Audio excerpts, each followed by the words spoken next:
ನಮಸ್ತೆ ಫ್ರೆಂಡ್ಸ್, ನಾನು ನಿಮ್ಮ ಸಹನಾ ಗಿರೀಶ್. ಇವತ್ತಿನ ಸ್ಪೆಷಲ್ ರೆಸಿಪಿ ಬಂದು ಆಂಬೂರ್ ಬಿರಿಯಾನಿ. ಮಸಾಲೆಯನ್ನು ಯಾವುದೇ ರೀತಿಯಾಗಿ ರುಬ್ಬುವಂಥದ್ದು ಬೇಡ, ಸಿಂಪಲ್ಲಾಗಿ ಕ್ವಿಕ್ಕಾಗಿ ಮಾಡ್ಕೋಬೋದು. ಮೊದಲಿಗೆ ಅರ್ಧ ಕೆಜಿ ಚಿಕನನ್ನು ತೊಗೊಂಡಿದ್ದೀನಿ. ಅದಕ್ಕೆ ಮೊಸರು, ಉಪ್ಪನ್ನು ಹಾಕಿ ಮ್ಯಾರಿನೇಟ್ ಮಾಡಿಕೊಂಡು 1 ಟೇಬಲ್ ಸ್ಪೂನಷ್ಟು ಶುಂಠಿ ಬೆಳ್ಳುಳ್ಳಿ ಪೇಸ್ಟ್, ಸ್ವಲ್ಪ ಕಸೂರಿ ಮೇಥಿ, ರುಚಿಗೆ ತಕ್ಕಷ್ಟು ಉಪ್ಪು, ಅಂದರೆ ಮಾಂಸಕ್ಕೆ ಹಿಡಿಯೋಷ್ಟು ಉಪ್ಪು ಮಾತ್ರ ಹಾಕೋಬೇಕು.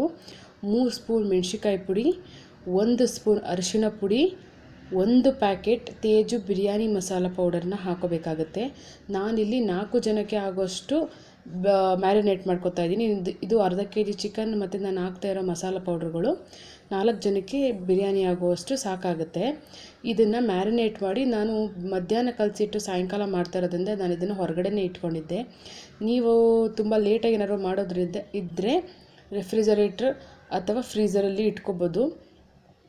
ಮೊದಲಿಗೆ ನಾನಿಲ್ಲಿ ಒಂದು ಕುಕ್ಕರ್ನ ತೊಗೊಂಡಿದ್ದೀನಿ. ಅದಕ್ಕೆ ಸ್ವಲ್ಪ ಎಣ್ಣೆ ಹಾಕ್ಕೊಂಡು ಪಲಾವ್ ಸ್ಪೈಸಸ್ ಮತ್ತು ಕಸೂರಿ ಮೇಥಿನ ಹಾಕ್ಕೊಂಡು ಫ್ರೈ ಮಾಡಿಕೊಂಡು 4ರಿಂದ 5 ಹಸಿಮೆಣ್ಸಿನ್ಕಾಯಿ, ಚಕ್ಕೆ, ಲವಂಗ, ಮರಾಠಿ ಮೊಗ್ಗು, ಏಲಕ್ಕಿ, ಅನಾನಸ್ ಹೂವು ಎಲ್ಲನೂ ಹಾಕ್ಕೊಂಡು ಎಣ್ಣೆಯಲ್ಲಿ ಚೆನ್ನಾಗಿ ಫ್ರೈ ಮಾಡ್ಕೋಬೇಕು. ಹಸಿಮೆಣ್ಸಿನ್ಕಾಯಿನೂ ಜೊತೆಗೆ ಹಾಕ್ಕೋಬೇಕು. ಅದು ಬೆಂದಾಗ ಸ್ಮ್ಯಾಶ್ ಆಗುತ್ತಲ್ಲ, ಆವಾಗ ಅದ್ರ ಖಾರ ಕೂಡ ಬರೋದ್ರಿಂದ ನೀವು ಖಾರನ ಮೆಣಸಿನ್ಕಾಯಿ ಪುಡಿ ನೋಡ್ಕೊಂಡು ಹಾಕ್ಕೊಳ್ಳಿ. ನಾನಿಲ್ಲಿ ಸಣ್ಣದು ತುಂಬ ಮೀಡಿಯಮ್ ಗಾತ್ರದ 4 ಈರುಳ್ಳಿನ ತೊಗೊಂಡಿದ್ದೀನಿ. ಉದ್ದುದ್ದಕ್ಕೆ ಹೆಚ್ಕೊಂಡಿದ್ದೀನಿ. ಈರುಳ್ಳಿ ಹೆಚ್ಚಿಗೆ ಹಾಕೋಷ್ಟು ಚೆನ್ನಾಗಿರುತ್ತೆ, ಏಕೆಂದರೆ ರುಬ್ಬಿರೋದಿಲ್ವಲ್ಲ, ಹಾಗಾಗಿ ಅದು ಸ್ವೀಟ್ನೆಸ್ ಏನು ಬರೋದಿಲ್ಲ. ಅದನ್ನು ತುಂಬ ಚೆನ್ನಾಗಿ ಫ್ರೈ ಮಾಡಬೇಕು. ಅದು ಸಾಫ್ಟ್ ಆಗಬೇಕು. ಅಲ್ಲಿವರೆಗೂ ಅದನ್ನು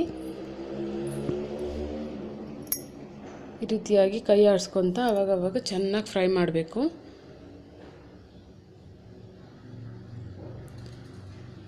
ನಂತರ ಹಣ್ಣಾಗಿರುವಂಥ 4 ಟೊಮ್ಯಾಟೊ, ತುಂಬ ಹಣ್ಣಾಗಿರೋ ಟೊಮ್ಯಾಟೊ ತೊಗೋಬೇಕು, ತುಂಬ ಚೆನ್ನಾಗಿರುತ್ತೆ.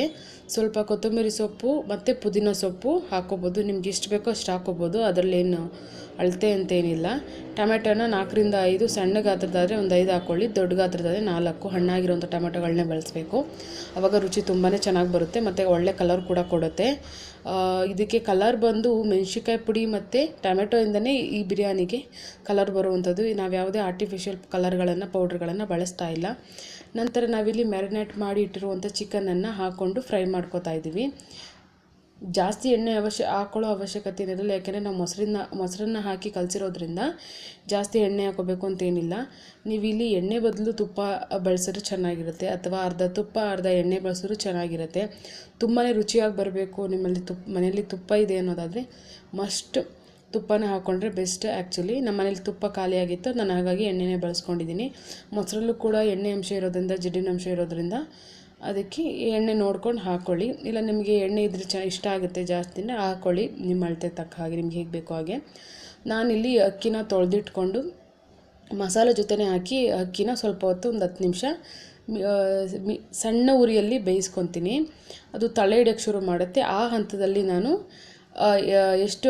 1 ಕೆಜಿ ಅಕ್ಕಿನ ನಾನಿಲ್ಲಿ ತೊಗೊಂಡಿದ್ದೀನಿ. 1 ಕೆಜಿ ಅಕ್ಕಿಗೆ ಸಾಕಾಗುವಷ್ಟು ನೀರನ್ನು ಹಾಕ್ಕೊಂಡಿದ್ದೀನಿ. ನಿಮ್ಮ ಅಳತೆಗೆ ಅನುಸಾರವಾಗಿ ನಿಮಗೆ ಉದ್ದುದ್ರಾಗಿ ಬೇಕಾ ಅಥವಾ ಸ್ವಲ್ಪ ಸಾಫ್ಟ್ನೆಸ್ ಆಗಿರಬೇಕು ಅದನ್ನು ನೋಡಿಕೊಂಡು ನೀವು ಹೇಗೆ ಅಳತೆಲಿ ನೀರು ಹಾಕೋತೀರೋ ಹಾಗೆ ಹಾಕ್ಕೊಳ್ಳಿ.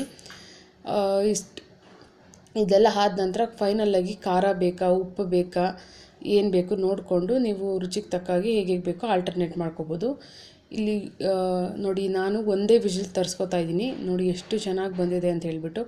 ಫೈನಲ್ಲಾಗಿ ಒಂದು ನಿಂಬೆಹಣ್ಣನ್ನು ಹಿಂಡ್ಕೊಂಡು ಇದಕ್ಕೆ 4 ಜನಕ್ಕಾಗಿರೋದ್ರಿಂದ ಒಂದಕ್ಕಿಂತ ಸ್ವಲ್ಪ ನಿಂಬೆಹಣ್ಣು ರಸನ, ಒಂದು ನಿಂಬೆಹಣ್ಣಿಗಿಂತ ಸ್ವಲ್ಪ ಕಡಿಮೆ ನಿಂಬೆಹಣ್ಣಿನ ರಸವನ್ನು ಹಾಕ್ಕೊಂಡು ಮಿಕ್ಸ್ ಮಾಡಿಕೊಂಡ್ರೆ ನಮ್ಮ ಆಂಬೂರ್ ಬಿರಿಯಾನಿ ಸಿಂಪಲ್ಲಾಗಿ ಹೋಮ್ ಮೇಡಲ್ಲಿ ರೆಡಿ ಆಗುತ್ತೆ. ತುಂಬಾ ಚೆನ್ನಾಗಿ ಬಂದಿತ್ತು. ಚಿಕನ್ಗೆ ಪ್ರತಿಯೊಂದು ಭಾಗಕ್ಕೂ ಕೂಡ ಉಪ್ಪು ಖಾರ ಚೆನ್ನಾಗಿ ಹಿಡಿದಿತ್ತು. ತುಂಬ ಹೊತ್ತು ಮ್ಯಾರಿನೇಟ್ ಮಾಡಿ ಇಡೋದ್ರಿಂದ, ಮೊಸರಲ್ಲಿ ಮ್ಯಾರಿನೇಟ್ ಮಾಡೋದ್ರಿಂದ ಚಿಕನ್ ಜ್ಯೂಸಿಯಾಗಿ ಸಾಫ್ಟಾಗಿ ಚೆನ್ನಾಗಿರುತ್ತೆ. ತುಂಬ ರುಚಿಕರವಾಗಿತ್ತು. ನೀವು ಮಸ್ಟ್ ಟ್ರೈ ಮಾಡಿ. ಹೇಗೆ ಬಂತು ಅಂತೇಳಿ ನನಗೆ ಕಮೆಂಟ್ ಸೆಕ್ಷನಲ್ಲಿ ತಿಳಿಸಿ. ದಯವಿಟ್ಟು ವಿಡಿಯೋನ ಶೇರ್ ಮಾಡಿ, ಲೈಕ್ ಮಾಡಿ, ಕಮೆಂಟ್ ಮಾಡಿ.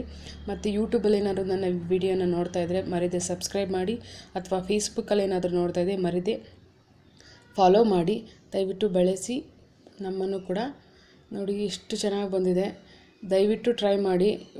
ಬ್ಯಾಚುಲರ್ಗಳು ಈಸಿಯಾಗಿ ಮನೆಯಲ್ಲೇ ಮಾಡ್ಕೋಬೋದು. ಕೇವಲ 15 ನಿಮಿಷದಲ್ಲಿ ಆಗುತ್ತೆ. Thank you for watching my videos.